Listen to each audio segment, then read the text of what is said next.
बिस्मिल्लाहिर्रहमानिर्रहीम। अस्सलाम वालेकुम। आज हम एक बहुत इम्पॉर्टेंट टॉपिक पर बात करेंगे which is obsessive compulsion disorder या इन शॉर्ट जिसको ओसीडी कहा जाता है। कुछ लोग इसको वहम की बीमारी भी कहते हैं। मेरा नाम आमना गफूर है और मैं एज अ क्लिनिकल साइकोलॉजिस्ट काम कर रही हूँ। जैसे कि मैंने बीमारी या डिसऑर्डर का नाम लिया ओसीडी, ऑब्सेसिव कंपल्शन डिसऑर्डर, तो ये कैसी बीमारी है? जिस भी मरीज़ में ये बीमारी होती है उस मरीज़ को ऑब्सेशंस आते हैं और अजीब तरह की थॉट्स आती हैं, और वो जब तक उन थॉट्स पे, उन सोचों को पूरा नहीं कर लेता तब तक वो बेचैन रहता है और बहुत ज़्यादा एंजाइटी का शिकार रहता है, बहुत ज़्यादा फिक्रमंद रहता है, तशवीश में रहता है।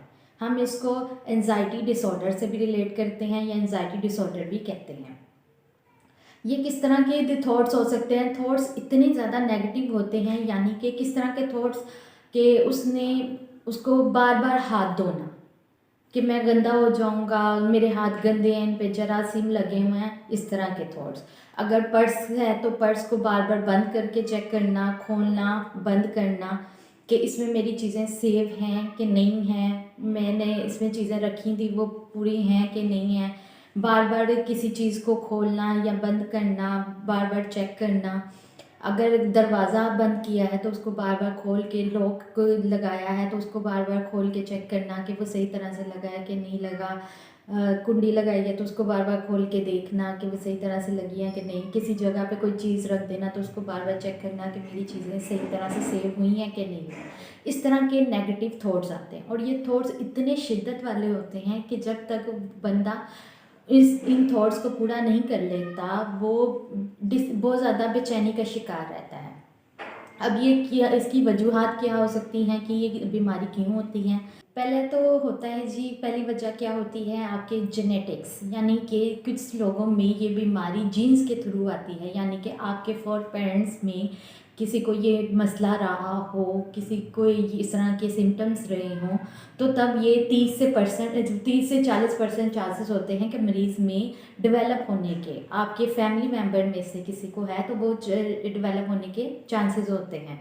इसके अलावा आपके मदर या फादर में से किसी को सफाई की बहुत आदत हो, तो या आपको बचपन में, मरीज़ को बचपन में बार बार हाथ धोने का कहा गया हो, तो इस तरह के केसेस में अक्सर देखा गया है कि बच्चे में या मरीज़ में मिड एज में या लेट एज में इस तरह की जो सिम्टम्स हैं वो प्रेजेंट होना शुरू हो जाते हैं।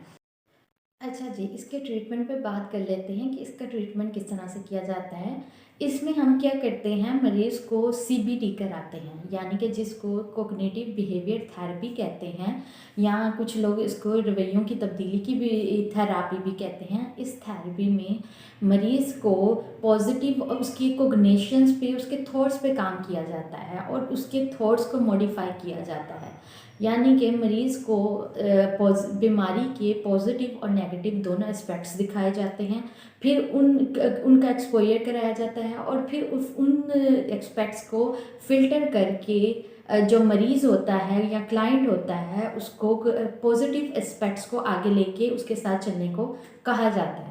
इसके अलावा जो ओसीडी का पेशेंट होता है उसके साथ ईआरपी की जाती है, उस यानी कि जिसको हम एक्सपोजर रिस्पॉन्स प्रिवेंशन कहते हैं, यानी कि इसमें जिस भी मरीज़ को जिस भी चीज़ से ऑब्सेशन होती है, यानी कि कई लोग कैश को हाथ नहीं लगाते, या कि उस पर जरासीम लगे होंगे, या दरवाजे के हैंडल्स को हाथ नहीं लगाते, या उन्हें जिस जिस चीज़ से ऑब्सेशन होती है उसका एक्सपोजर करवाया जाता है, और उस चीज़ के बदले में, ऑब्सेशन के बदले में जो एंजाइटी होती है उसके लिए उस पर काम किया जाता है, यानी कि जो जो चीज़ों से उन्हें एंजाइटी हो रही है हम उन्हें वो करने नहीं देते, और उस चीज़ के बदले में जब एंजाइटी का लेवल ज़्यादा हो जाता है तो फिर उसके लिए रिलैक्सेशन एक्सरसाइजेज होती हैं, कुछ डीप ब्रीथिंग या 16 मसल रिलैक्सेशन एक्सरसाइज होती हैं, तो उस तरह की एक्सरसाइज करवा के उस एंजाइटी के लेवल को कंट्रोल किया जाता है।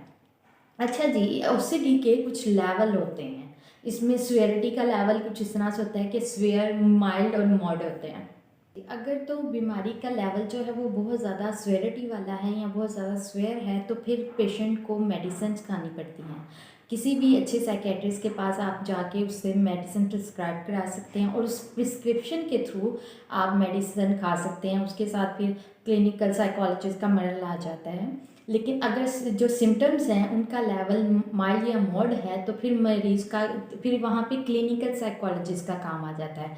क्लिनिकल साइकोलॉजिस्ट के पास विज़िट करके आप सेशन ले सकते हैं और तकरीबन 10 से 12 सेशंस में ये जो सीवियरिटी का लेवल है वो ख़त्म हो जाता है और ओसीडी मैनेज हो जाती है।